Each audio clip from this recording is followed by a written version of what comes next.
Olá, tudo bem com você? Seja bem-vindo a mais um episódio do CCS Cast, o podcast do escritório Celso Cândido de Souza Advogados, para conversar sobre direito de uma forma descomplicada. E o assunto de hoje é o agronegócio, em que a gente traz a nossa advogada especializada no segmento, doutora Márcia Alcântara, junto com um convidado muito especial, o produtor rural Leomar Teles. Tudo bem com vocês? Tudo jóia. Obrigada, Raquel, mais uma vez, a gente poder falar de direito do agrário e agronegócio e a oportunidade agora da gente ouvir o outro lado da moeda, né? A moeda, o lado mais importante, que é o do produtor rural. Gente, hoje essa conversa vai ser muito especial. A gente vai trazer um relato aqui do coração, um relato muito honesto de alguém que está disposto, que esteve disposto, que topou contar para a gente momentos que nem sempre as pessoas estão querendo falar, que é o momento de vulnerabilidade, de quando as coisas não dão certo. E alguém diz, e o que ela aprendeu com esse momento? E como ela está se preparando para reerguer como fênix, não é mesmo, Leomar? Isso aí.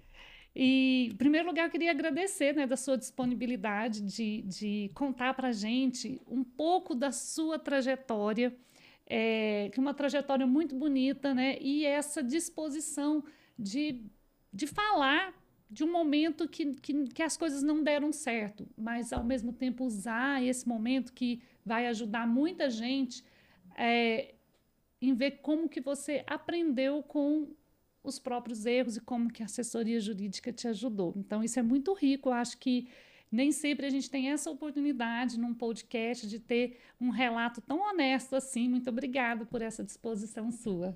Eu que agradeço a oportunidade, né, de contar minha história e, às vezes, servir de exemplo, né, de ajuda para alguém que pode estar na mesma situação hoje. Então, vamos lá. Então, vamos começar do começo, né? Leomar, desde que se entende por gente, né, sempre esteve ali envolvido com a terra, a família de produtores rurais, e ele conta que desde menino, com 11 anos, já estava em cima do trator. Isso. Sempre ali, né, procurando a oportunidade ali de estar aprendendo e ficava na roça até tarde para sobrar um trator ali para poder levar embora para casa, para poder dirigir, né? Então isso aí acho que está no sangue mesmo. E aí você começou a trabalhar mesmo? Como é que foi seu início no agronegócio? Meu início foi com meu avô, né? Aos 14 anos ali eu já trabalhando com ele. E meu avô foi uma pessoa que inovou muito naquela época. Eu via ele buscando gado na Argentina para poder melhorar o gado aqui. Então ali ele já plantava milho para fazer a silagem. Eu fui aprendendo ali. Aí aos 19 anos aí eu fui para a lavoura mesmo de vez, né? Deixei o leite ali e aí já virei operador. Operador de máquina. Isso. E ali eu já comecei a trocar o serviço, né? O meu serviço em troca da máquina para poder plantar para mim mesmo. E foi começando, foi gatinhando. E onde você plantava? Na terra da família? Não, uma parte sim, né? Era arrendada, né? Da família, outras partes, né? De pessoas mesmo que não tinham ligação nenhuma. Então, assim, era uma questão, um negócio mesmo. Mesmo dentro da família, você arrendava a terra, trabalhou para ter a máquina ali, trabalhou para os outros na máquina dos outros, para conseguir usar essa máquina e plantar na terra arrendada. Isso. Tudo suado. Isso. Primeiramente, aprender, né? Trabalhando ali para aprender, né? A mexer com o negócio. E depois eu quis para mim. Aí, só de para mim mesmo, sem estar trabalhando para ninguém, já foi quase praticamente 15 anos já, só para mim mesmo, plantando para mim. Primeiro você, então, 15, e você chegou a plantar quantos hectares? 500 hectares. Desses 550 era pivô central, né? Era irrigado. Foram 10 anos que eu plantei os pivô. Quer dizer, e assim, começou do zero, como você falou, não tinha máquina, trabalhava para alugar a máquina do outro, a terra você não tinha, arrendava a terra e chegou a ter suas próprias máquinas. Isso. Né, eu tinha aí já 4 tratores, tinha colheitadeira, tinha plantadeira, pulverizador, né? Tinha tudo. E só porque assim, aí como as coisas né? Não deu certo. O meu maior erro foi ter vendido as minhas máquinas para tentar pagar as contas, né? Foi o que mais me atrasou aí para poder reestruturar os negócios. Me conta, então, como é que chegou esse momento difícil? Era que ano e como é que a coisa foi não dando certo? O primeiro tombo que eu levei mesmo foi no pivô ali, né? Uma lavoura de feijão. Era seu o pivô? Era arrendado, mas a Aham. lavoura era minha, né? Não, mas o Então, pivô o era pivô era alugado. alugado. Tá. Só porque na época o custo do feijão tinha ficado em R$ 120, isso em 2014, né? Era muito dinheiro, né? E foi um ano que o feijão caiu para R$ 60, R$ 80, não tinha nem comprador. Então ali eu contraí a primeira dívida grande minha e foi onde, sabe, Você tinha que pagar o pivô. né, tinha que pagar o arrendamento, todo o custo da lavoura, e então foi onde começou a me descontrolar ali, né? Foi naquele ano, 2014. E daí a coisa foi. Aí foi só descambando. E aí eu queria entender uma coisa. O que que você acha o que que você acha que você fez que contribuiu para esse insucesso? Você estava me contando sobre a questão de gestão mesmo, né? Eu acho que assim, não é um problema só meu, é de vários produtores, estar ali muito ali na roça, trabalhando, né, em cima do trator. E não tá na administração da fazenda mesmo, né, de compra, de insumos, de venda, né, tá atento ao mercado, o que que tá acontecendo, né, para você poder se organizar até para o próximo ano, porque hoje você está plantando agora, mas você já tem que estar de olho para o ano que vem, o que que você vai plantar, como que vai ser, né? E quando você está ali na roça, você não consegue, né? Às vezes você assina um papel de qualquer jeito ali, isso aí depois vai te causar um problema muito grande na frente ali, né? Então, você tem que estar mais eu acho que na administração do negócio, né? No escritório. Não que você não pode estar na roça, né? Mas você tem que estar atento a tudo que está acontecendo. E você estando trabalhando em cima do trator, você não consegue. Pois é, você não conseguia, você falou, fazer muitas cotações, né, na Hum, hora de comprar insumo, você não Não, tinha esse não tempo. tinha esse tempo, né? E sozinho, hoje a gente tem a doutora Márcia que auxilia em tudo, mas na época não tinha, né? Ninguém para estar auxiliando ali. E grande parte dos meus problemas foi ter assinado documentos que eu não deveria ter assinado, né? Entendi. E aí, quando é que entrou a Márcia em todo esse imbróglio? Eu queria que você me contasse até para a doutora Márcia começar a contribuir com essa história.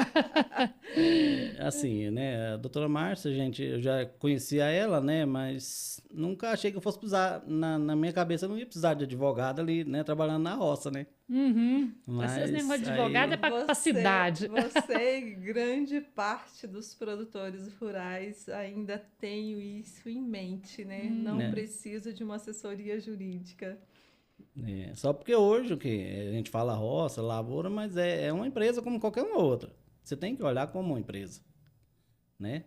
Então, assim, eu mudei muito minha cabeça assim, o que eu puder estar ajudando aí alguns companheiros aí, produtor, né, para estar abrindo a cabeça para isso aí também, É, olhando para isso aí, porque eu acho que é essencial. Hoje você tem que ter o jurídico aí, né, é. tudo que você for fazer. Como é que foi o match de vocês? Ah, sim. Na verdade, que eu fiz a primeira defesa do Leomar, foi um caso, e é corriqueiro, que foi uma discussão, de vizinhos, porque o vizinho alegou que o Leomar tinha passado em cima da lavoura dele e entrou, fez um boletim de ocorrência contra o Leomar, e isso virou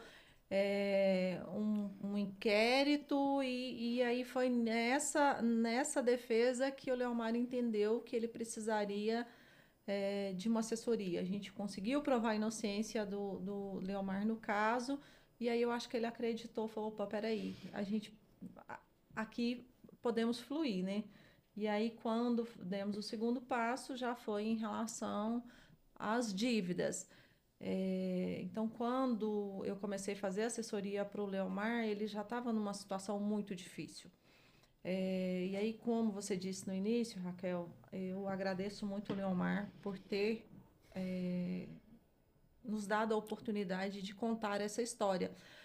Porque você dizer, nossa, colhi bem, tô Tem andando um de monte para falar. caminhonete, tá tudo beleza, mas você dizer, olha, quebrei, e nem sempre esse quebrei ou estou em situação financeira difícil, ela é em decorrência do produtor. A gente fala que a empresa rural, o produtor rural, ele trabalha numa empresa a céu aberto, né?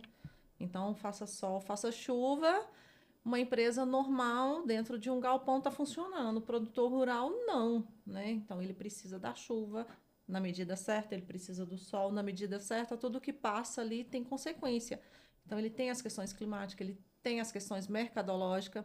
É porque eu acho que o produtor rural pensa que a única coisa, o único fator que vai influenciar o sucesso do negócio dele é o sol, a chuva, o trabalho, o sol e a chuva, né? Tipo, eu Isso. trabalhando aqui, Deus mandando a chuva, vai dar tudo certo. E aí você viu que existem alguns outros fatores importantes, né? É. Eu acho assim que há 20, 30 anos atrás era outra história, né? Talvez até dava para tocar desse jeito, mas hoje Não dá não mais. dá mais, né? E como é que foi essa questão na gestão das dívidas que ele acabou contraindo?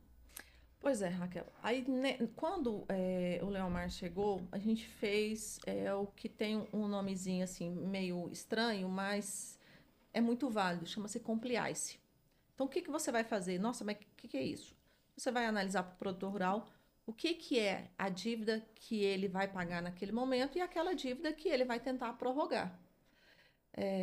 Nem sempre o credor vai dar oportunidade para o produtor rural quitar aquela dívida. Então, assim, no caso do Leomar, nós fizemos a tentativa com os credores para quitar o débito. Então, de forma alguma, o credor aceitava.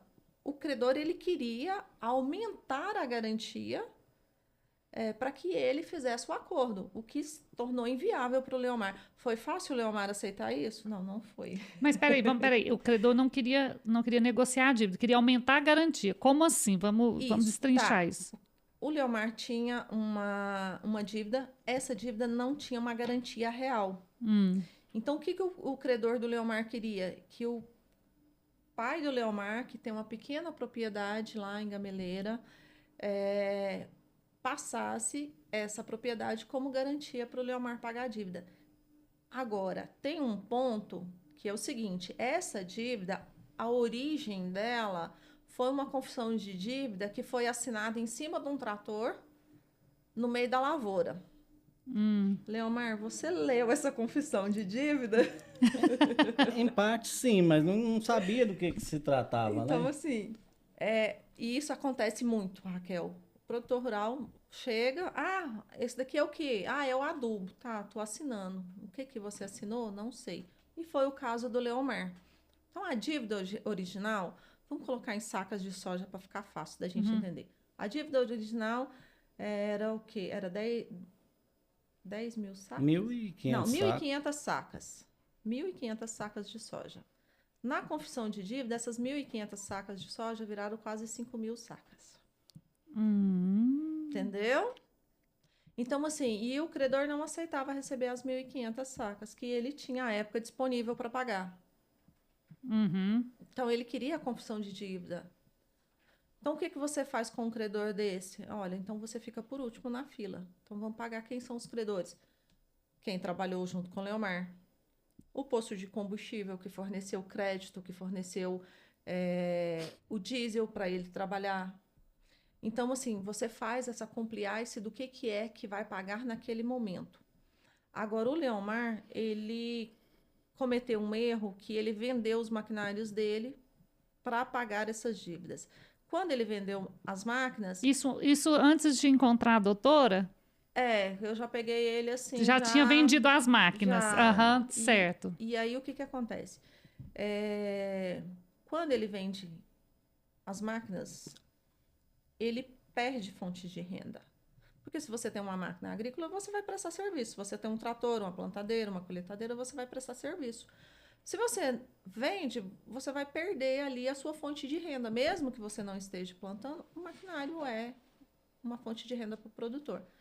E aí a gente foi trabalhando nesse sentido. E algumas questões eu falava para o Leomar, não tem como fazer, não dá para fazer, não vamos fazer nesse momento. Então, e aí depois que a gente foi entrando e negociando essas dívidas para ele, dentro do que ele tinha de capital para pagar, Certo. né? E a venda do maquinário não pagava todas as dívidas, Não, né? não não pagou. pagou. Não pagou. Você ficou sem as máquinas e ainda com uma parte de E dívida. como que você vai pagar uma dívida desse tamanho, né, ganhando salário, trabalhando para os outros ganhando salário? Não tem como. Esse foi a encruzilhada, né? Isso. E isso, aí você acabou interrompendo as atividades como produtor, como agricultor. Não, ainda não. Aí eu fui trabalhar em parceria com outro produtor, né? Para tomar conta de uma fazenda em Hidrolândia e fiquei com 30% do negócio para mim. E fui reestruturando ali, mas trocando serviço, né? De novo, Entendi. voltando ali para cima do trator e trabalhando ali, né, de sol a sol todo dia, né? Porque eu já não tinha mais maquinário, né? Ele tinha o maquinário, tinha lavoura, mas não tinha quem tomava conta. E foi ali que a gente, né? Foi 4 anos esse contrato lá e foi onde foi organizando as coisas. Já te deu um fôlego. Deu um fôlego, justamente.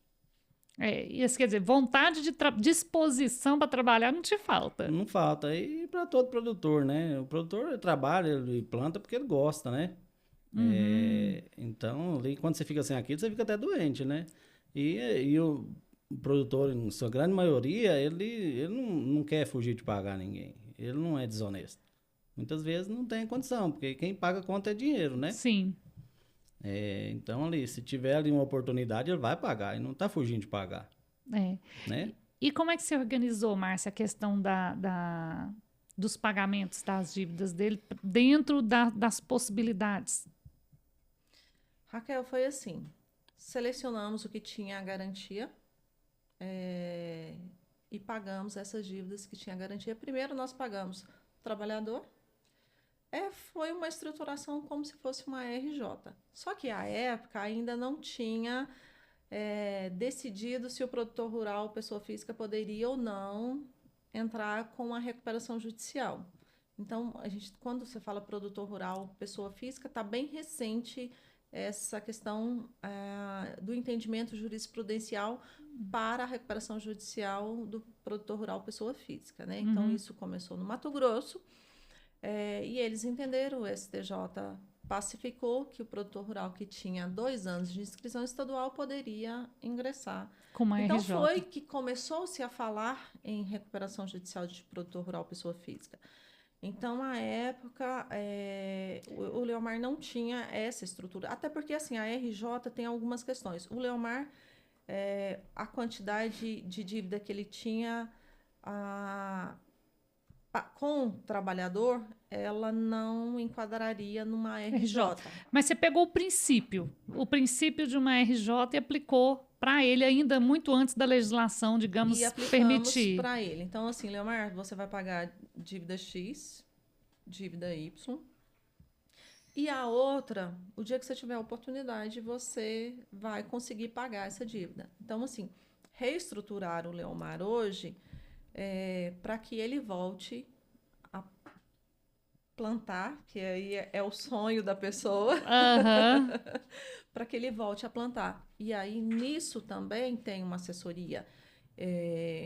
Mas, Márcia, não seria muito uma questão de administração? Não, porque o que acontece?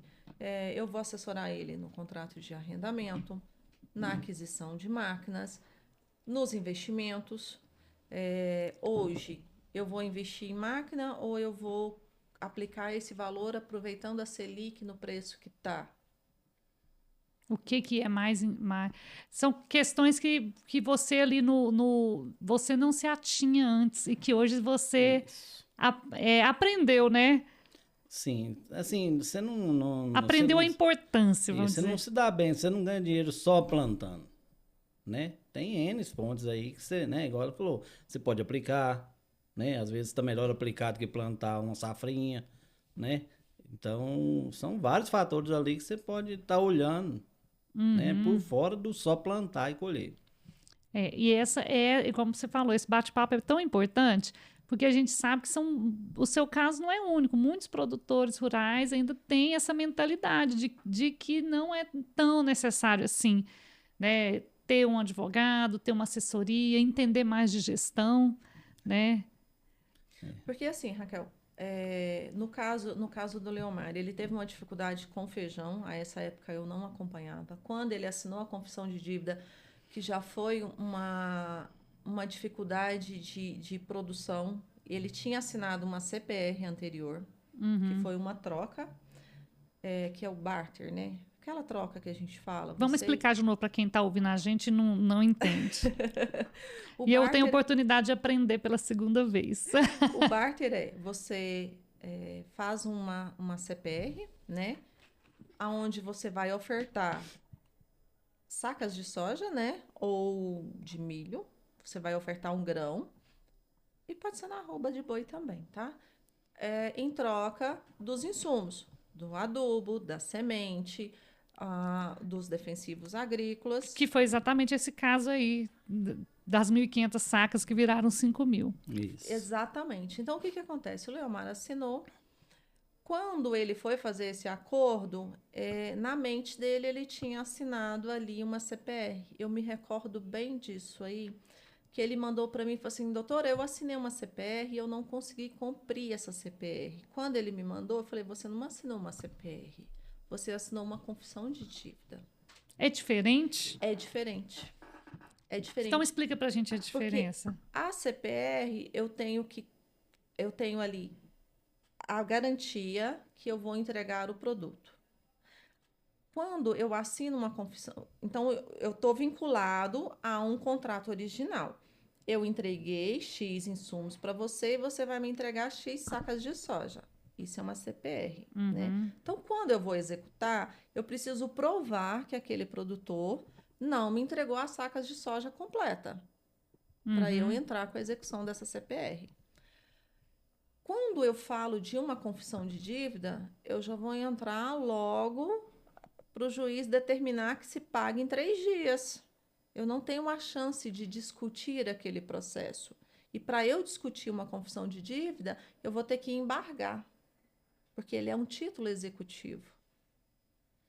Quando eu falo da CPR, eu tenho que mostrar para o juiz, vamos traduzir assim, né? Eu tenho que mostrar para o juiz, excelência, eu tenho essa CPR, notifica o cliente para me pagar. Aí o cliente vai lá e fala assim, não, excelência, eu não devo isso tudo, eu devo só X.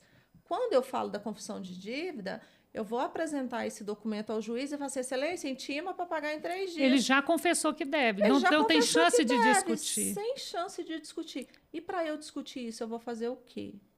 Porque eu vou embargar, para eu embargar, eu preciso garantir o juízo. O que garantir o juízo? Eu vou pegar o valor da dívida, depositar lá em juízo, para depois discutir. Então, se eu tenho dinheiro para apresentar os embargos para garantir o juízo, por que eu não paguei a dívida? Não fica assim muito pesado para o produtor, porque é um dinheiro que ele não pagou porque ele não tem. E como é que ficou essa questão hoje? Está judicializado? Judicializada. Mas aí ele, com essa confissão de dívida, você não conseguiu anular? Tinha chance de anular, até por ele ter assinado em cima de um trator? Sem chance. Então, existe uma confissão de dívida. E por que 1.500 se transformou em 5.000 sacas? Porque quando ele foi assinar a confissão de dívida, ele devia 1.500 sacas de soja. Na confissão de dívida, eles colocaram 4.500 sacas de soja. E você não viu? Eu não vi. É o que eu tô te falando. Você tá ali na correria. Muitas vezes você não vê, você não se atenta. E eu tinha vontade de pagar. Eu não estava agindo má fé. E eles agiram. E age até hoje. Primeira lição, né? A gente, no caso, assim, para o produtor não assinar documentos, contratos, sem ter uma assessoria, né? Não, e nesse caso, quando o Leomar me procurou, foi com essa CPR. Eu falei, Leomar, não é uma CPR, é uma confissão de dívida. O que muda isso? Eu falei, muda tudo. Com esse credor, ele estava com uma área em Nova Crixás. Então, Nova Crixás, em 2018, era uma região que o produtor não abriu os olhos. Hoje, Nova Crixás está tanto quanto Rio Verde, Gameleira. Lá é pivô, né? Não. Não? Nova Não. Cristãos, não. Aí, Raquel, ele estava com uma área arrendada, ele ofertou para esse credor, vamos plantar de sociedade, então. Você me fornece os insumos, eu planto e a gente divide o lucro e eu vou pagando a sua dívida. Não, o credor queria a terra do pai dele em garantia. Ele falou assim, eu não posso.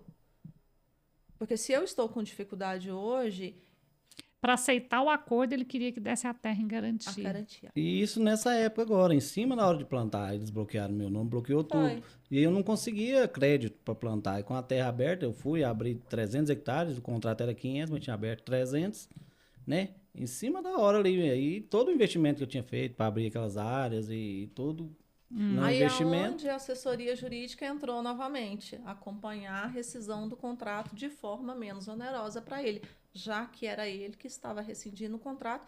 E naquele momento, Raquel, a rescisão do contrato para ele doeu no coração dele, eu tenho certeza disso. Doeu, porque assim, tinha uma perspectiva de futuro, tinha um investimento ali, envolvia toda uma questão assim que ele já tinha trabalhado. É sentimental isso. O produtor rural ele não consegue ter a frieza de um empresário. Então, Sim. assim, ele tem sentimento por aquilo ali. Ele trabalha na terra porque ele gosta.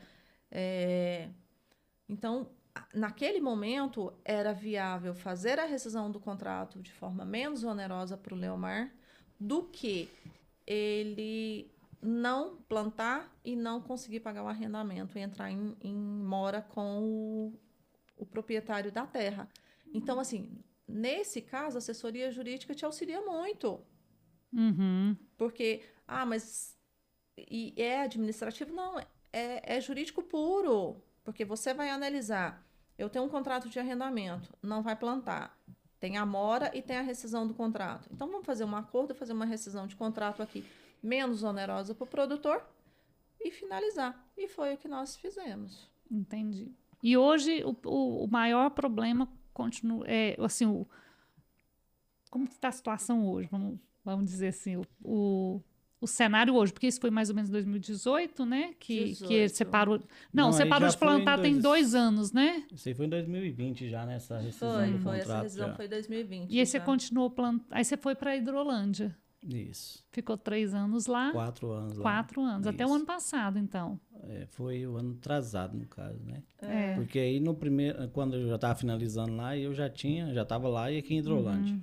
Certo. Ele já estava trabalhando nas duas. Aí o que acontece, Raquel? Hoje tem um credor ainda, mas os demais credores foram liquidando.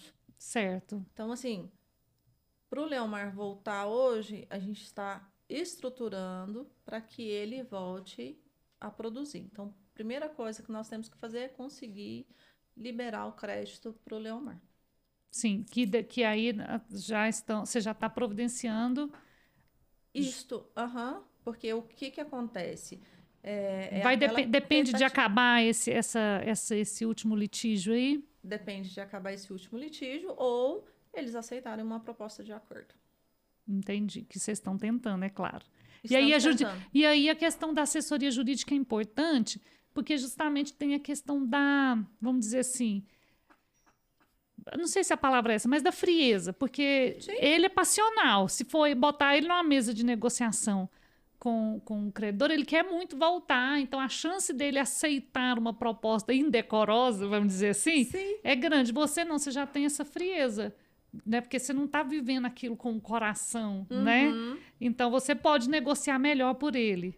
Não, tanto é que quando chegou essa oportunidade, nós tivemos que fazer a rescisão desse contrato, ele ficou pensando 1 dia, 2 dias, 3 dias, assim, até...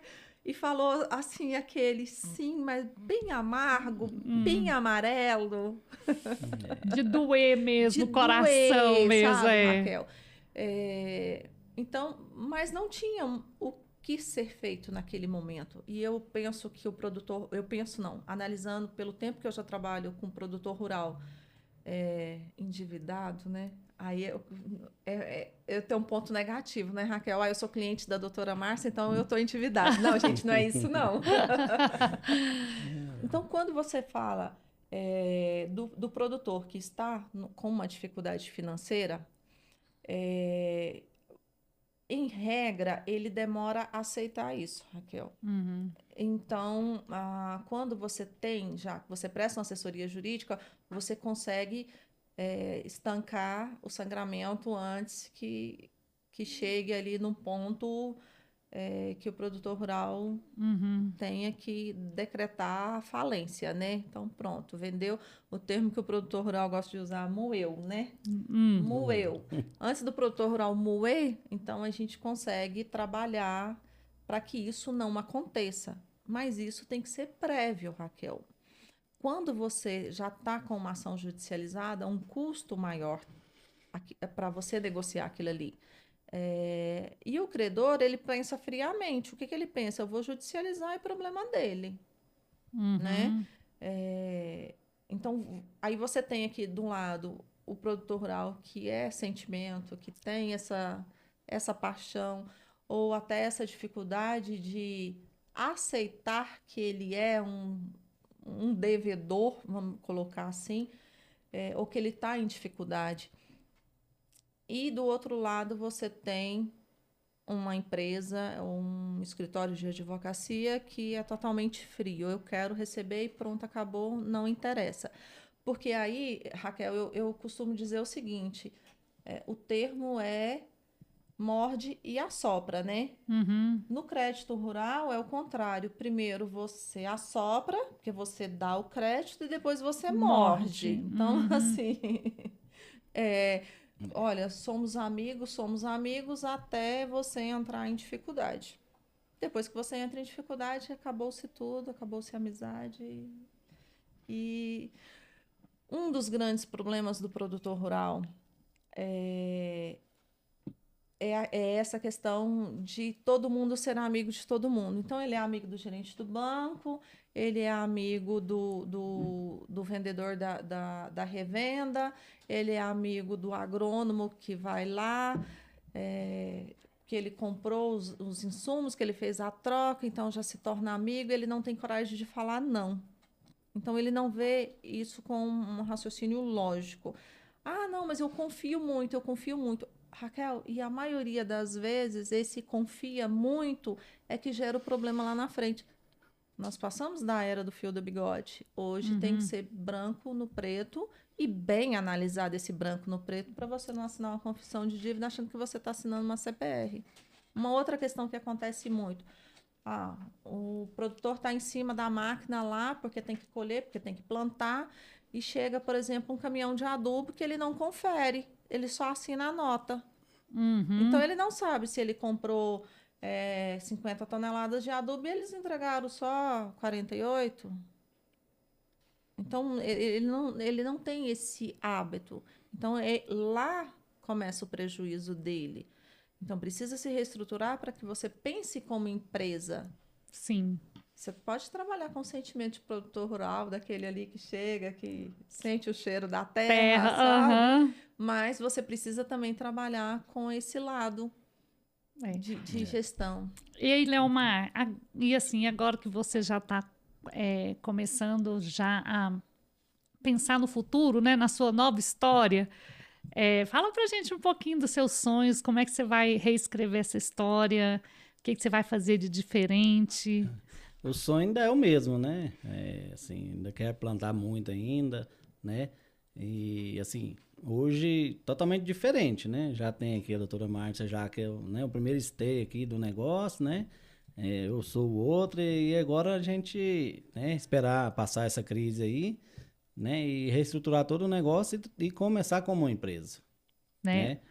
Um negócio mesmo de verdade ali para fazer acontecer e não ter mais esses contratempos, porque isso aí desgasta muita gente, né? Porque hoje a gente tá aqui tudo falando, mas não foi fácil para mim. Com certeza. Em muitos momentos eu pensei assim, eu não dou conta, né? Não dou conta, não vou dar conta de seguir em frente, né? Hoje as coisas estão mais leves, eu consigo falar mais abertamente. Mas, então a gente tem que estruturar um negócio pra gente eu não aguento mais outra dessa. Porque entra também a questão da depressão do produtor rural, que pouco Claro. se fala, Raquel, mas assim, atinge muito o produtor, porque o Leomar passou por isso, e aí eu vou pedir licença aqui para ele, para a gente entrar nessa questão delicada. Uhum. O Leomar teve uma depressão seríssima, enquanto isso tudo estava borbulhando. Agora, você imagina a pessoa ter que raciocinar e estar nessa situação, né? Exatamente, porque assim, como você falou, você teve que abrir mão de muita coisa, né? Ninguém está preparado para perder, né? Como a gente falou, Exato. ganhar é muito fácil, mas erros são aprendizados, né? Porque assim, não é fácil você deixar de ir numa festinha que tem na sua cidade ali, porque você vai encontrar com um monte de cobrador. Não vou porque o pessoal vai me cobrar, ou porque você tá com vergonha, né? Não vou ali porque vai ter, né? O pessoal vai estar lá e vai me cobrar e eu não tenho condição de pagar. Então, você meio que tem que dar ali uma escondida, né? Porque sem encarar isso aí não é fácil, né? Eu tive que, né, de deixar de fazer muita coisa ali que era da minha rotina para ter um pouco de paz, né? Então, isso aí acaba muito com o psicológico da gente. Sim. Mas hoje você já conseguiu, quer dizer, como você falou para mim aqui no começo, devo, não nego, pago quando puder. Hoje suas dívidas já estão organizadas, né? E assim, eu sei que não foi culpa minha, eu estava trabalhando. Eu não estava fazendo nada de errado. Então, hoje eu já tenho a consciência tranquila. Poxa, eu estava trabalhando, né? E assim, tinha muita gente que trabalhava comigo, que dependia daquilo ali, e a gente tá alimentando o povo, o mundo. Eu não estava fazendo nada de errado. Aconteceu que não deu certo, mas eu não estava fazendo nada de errado. Sim. Eu entendi isso aí. Eu posso dar a volta por cima, eu posso continuar. Exatamente. Né? Assim como eu, tem tantas pessoas e, né, que vai estar assistindo a gente, eu quero que entenda isso, né? Você está trabalhando, você não está fazendo nada de errado.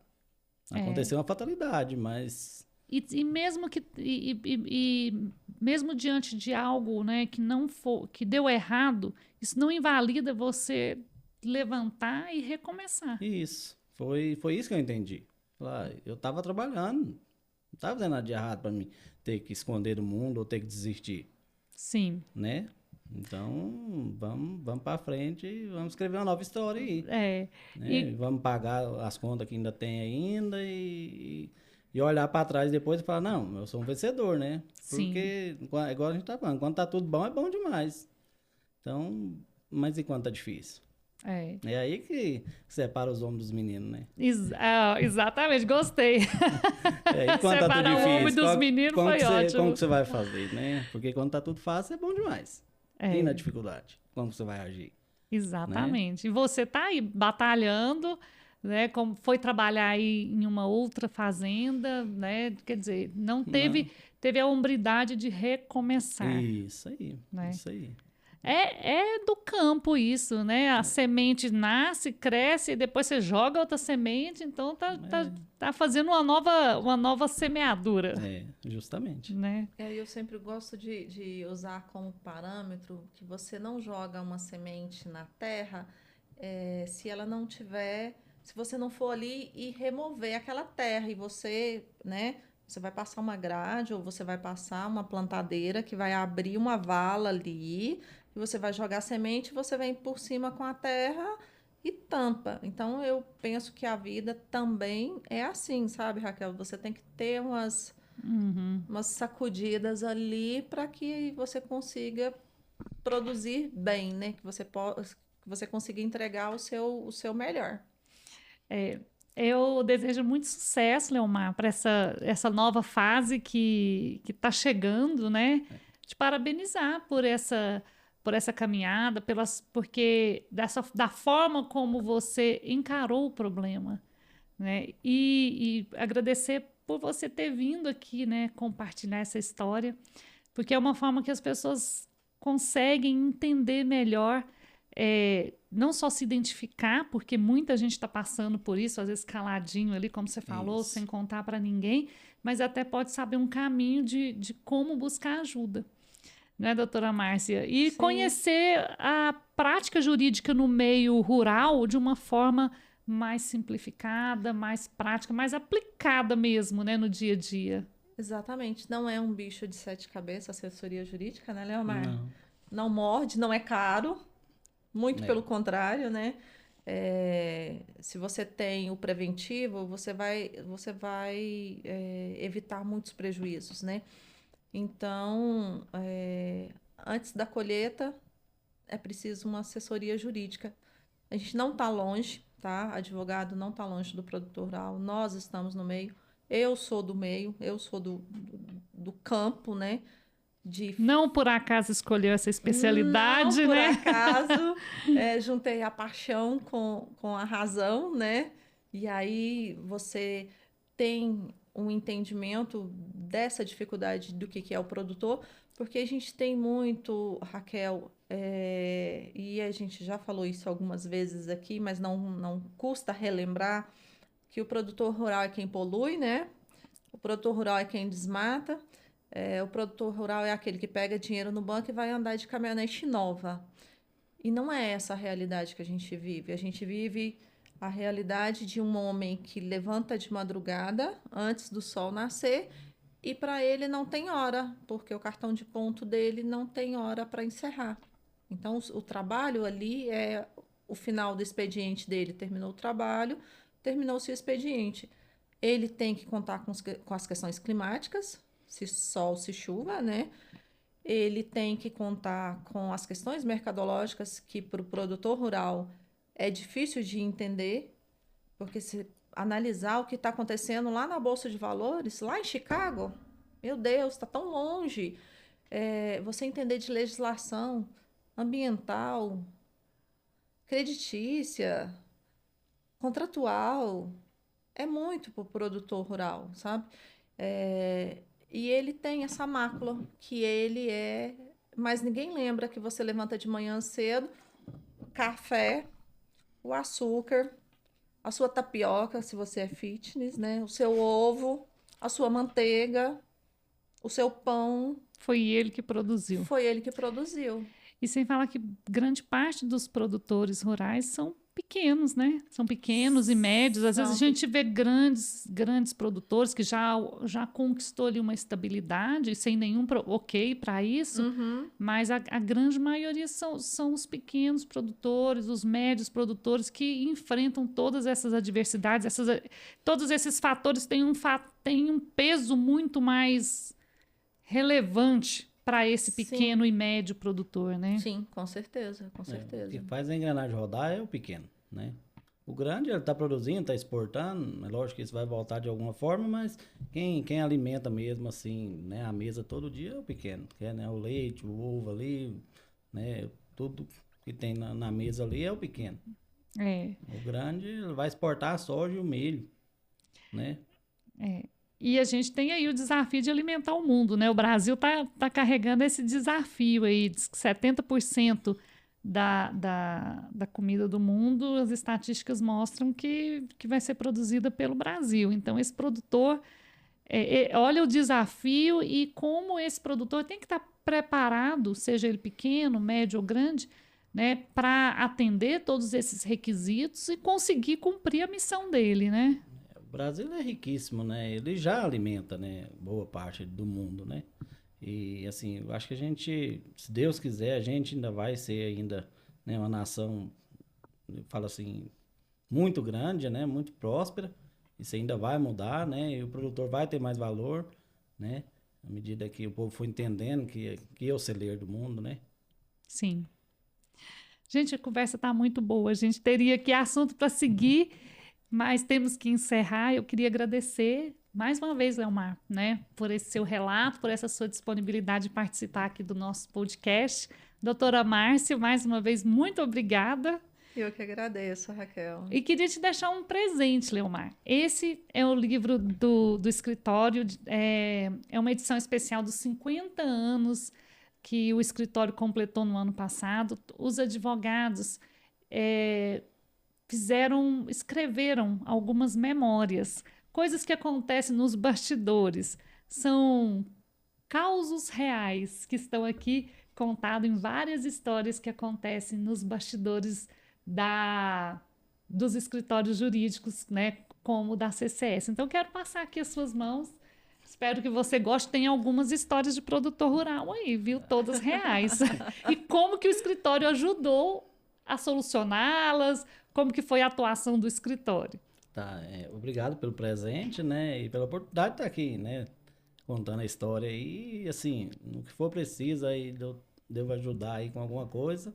Estou à disposição. Muito obrigado, mas o próximo que você vai voltar é para contar a virada. Isso, Vamos... com certeza, com certeza. Combinado. Já está marcado. Obrigado.